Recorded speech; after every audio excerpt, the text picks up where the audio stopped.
Hello everyone, welcome back to my channel. It's your girl Kanyinsola O. Hope you're all doing well, hope you're all doing great. If you are new here, please subscribe. I make videos all about adulting, society, culture, all of it. I do that. And if you're coming back, thank you so much for coming back. I really appreciate it. So today I'm going to be talking about just some dating faux pas that I want you guys to avoid. I've been seeing people talk about their dating health stories or their dating just experiences and the madness that it is. And this is just something that God put it in my heart to come and tell you. It's not going to take too long to tell you, but God put it in my heart to tell you, innit? We're not asking the right questions. I don't know what's going on. I don't know why people are not asking the right question. This is someone that you might be spending the rest of your life with and you're not even asking the right questions. And one of the biggest things I have to say to a lot of girls, especially right now, this whole hostile environment policy that's been happening in the UK for a while now has really impacted quality dating experiences, not all across the board, but just in some niche pocket cases. Have you guys ever heard of situations where your homegirl or someone you know or you yourself got into a situation where they basically got duped into a relationship because the other person needed something from them? Or it can be your homeboy as well, where he got duped into a relationship where someone else needed something, i.e.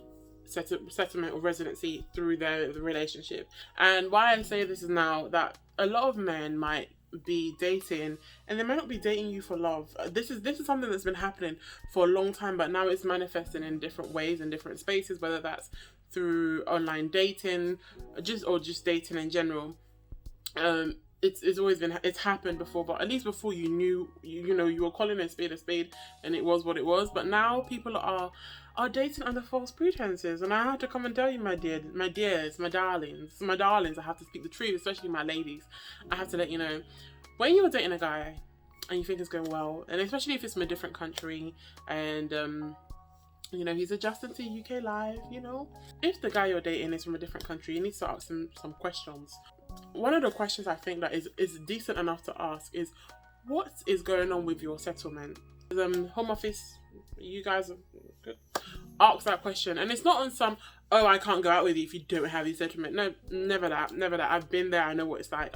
If you watch my video on why I love to travel so much, I've told you my own journey. Now people are having kids not because they love the person they're having kids with, but to anchor themselves or to make sure that they can stay in the country. And I think it wouldn't have happened if it was a case where there wasn't such a hostile environment and it wasn't so hard to get settlement. But at the same time, whose life is being affected the most? Is it not the child who's been born in a space where they were taught? It's a different case if someone is doing it for the sake of love and, it's just how it naturally happens. But if someone goes into a situation, especially with online dating, with the intent to find someone who they can use or who they find vulnerable and get something out of them, not for love, under the pretense of love, I think that is just so sinister. It's so different if you fall in love with someone and they don't have their settlement, but you both love each other, you know what is, and you're both very honest from day dot. That's different. But when only one party is aware, that's very, I don't agree with it. I really don't agree with it. I don't agree with the whole dating culture to get settlement. I don't agree with having a child with someone and rushing the process to get settlement. That's why you need to be vetting. If someone's trying to rush you into marriage, is trying to rush you into moving into your home or your space, if they're trying to rush you into having a kid, and you know yourself that I'm not too sure, I'm not ready about this, more time it's love bombing, where they're just throwing all these affections in as a way to kind of keep you, that they can really get the most out of you, or in your hearts of hearts that this is really going at the speed of light. Question, what is their intentions behind all of this? Someone said there are a lot of hobosexuals now, where people are getting in relationships to basically stop themselves from being homeless. And I understand the economic constraints that causes things like that, especially housing is getting more expensive. It's hard to find a job, especially now in the pandemic. But we also have to be very, very discerning about who we're allowing into our space. We have to be very careful. Okay? Once they've gotten what they wanted to get, they will discard you and you have no use anymore. And then you are left be raising a child by yourself when you thought that you would be raising a child with somebody else. I just wanted to come and do a quick PSA, like, be careful when it comes to these dating. Ask the questions like, do you have your settlement, or are you in a relationship with me because of your settlement? Ask those questions. I don't think you should be in a relationship with anyone that you feel uncomfortable to ask hard questions to. Feel easy with them. It shouldn't be like, oh my god, like, oh, like, if I ask this question, it's going to disrupt the peace of the relationship. That means there isn't any peace in the relationship. If there's only one thing, if there's something that you can't really discuss with them, that means there is no peace in the relationship now. If you can't open your mouth to talk about whatever's bothering you, then clearly there's no peace. So it's just being very careful. I think there's such a difference between choosing to love someone with everything that they have and don't have, and going into that, then being blindsided and not realizing that, oh, it's not that they love me for me, or they love me for what I have and what I can give them.